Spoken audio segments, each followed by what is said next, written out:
All right, guys, I'm gonna try to keep this short. Oklahoma got embarrassed.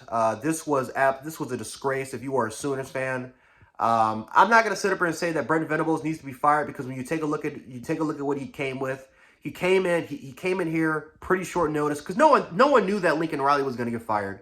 No one even expected that Lincoln Riley was going to. Well, no, I'm sorry. No one was going to expect that Lincoln Riley was going to leave the program.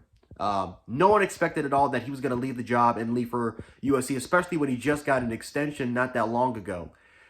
So Brent Venables came in. He had to tear down the staff from scratch because a lot of those guys went with Lincoln Riley. He had to try to build his own staff in a short span. Then he had to try to recruit the players. Then he had to try to put on he had a short time frame to try to get some recruits to come to Oklahoma. And then, of course, again, a lot of players left for the NFL. They're not in Alabama, Georgia, or Ohio State. And then, again, some of those players also left, to other programs. Jaden Hazelwood transferred to Arkansas. Mario Williams and Caleb Williams went to Oklahoma. Guys. We should have saw this one coming. Honestly, we should have saw this coming. Oklahoma they're a mess right now. There's just plain and simple, guys. They're just a mess right now. And honestly, 7 or 8 wins, that would be a great season right now for this football team. I know Oklahoma fans can accept it, but you got to face reality. This team is not winning more than 9. This team is not winning 9 or 10 games this year. I had them going 9-3 or 10-2, but no, it's just not happening for this team. It sucks. It sucks for them. I know it sucks for a lot of the Oklahoma guys out there, and you guys know who you are. But my God, this was garbage, man. Jeff Lebby and Brent Venables showed no faith, no confidence on the quarterback situation, and they gave up. Let's be honest here, guys. They gave up. They gave up on this game probably in the second quarter. They gave up, pure and simple. They did not trust the quarterbacks. They did not trust the offense to execute and get the job done. This defense literally the time of possession is out of this world. But, it's crazy. I don't even, did Oklahoma, Oklahoma, I think, crossed the 50, I think either once or maybe even twice this whole game. This was crazy, guys. This was ridiculous. Now, as far as Texas goes, all the credit in the world belongs to Texas because they came in there, they won and they dominated. This was one of the most embarrassing, games for Oklahoma Sooners history, if not the most embarrassing, because not only did you lose 49-0, you got shut out. You got shut out in Dallas. You got shut out in the Cotton Bowl. You got shut out with the Texas State Fair going on. You got shut out in arguably the biggest rivalry game in college football history, in the Red River rivalry. And this was not even a competition. This wasn't even close. This was madness. This was pure and utter madness, guys. This was horrible. But all the credit in the world has to go to Texas. These guys came in there. They showed up. They dominated for all 4 quarters. They did not let up on the gas pedal.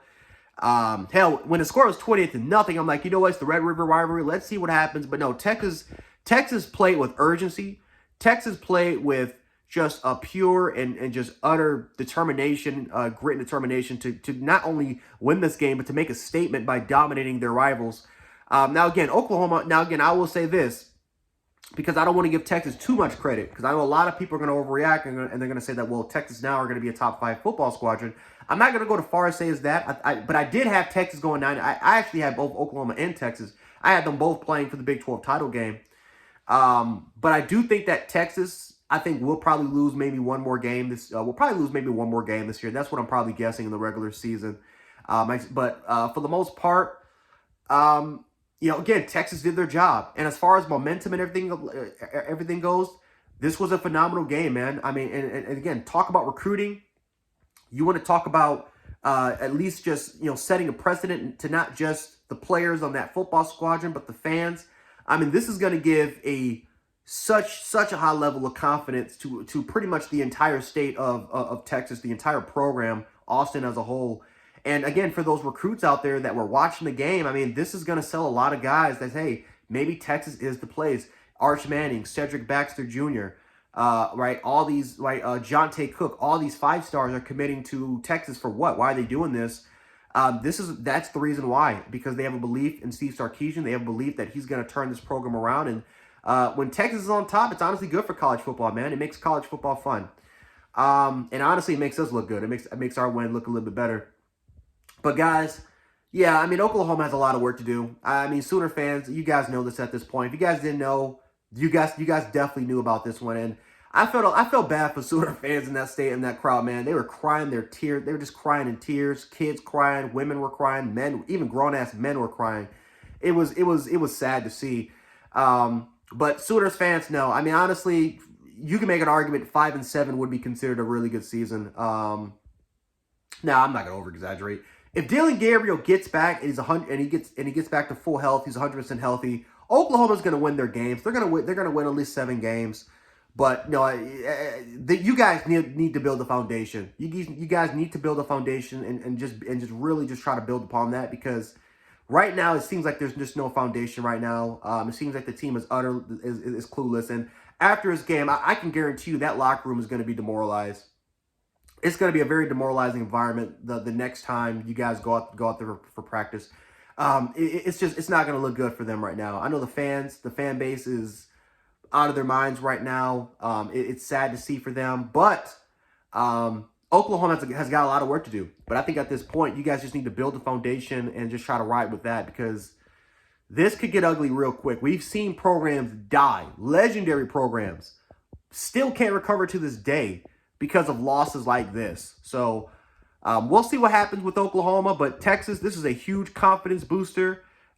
Great momentum for the program. For Oklahoma, you guys got to try to figure it out quickly, man, because this could go south. But congratulations to Texas. And yeah, man, we'll see you guys on the next one. So, Jan Sports, peace.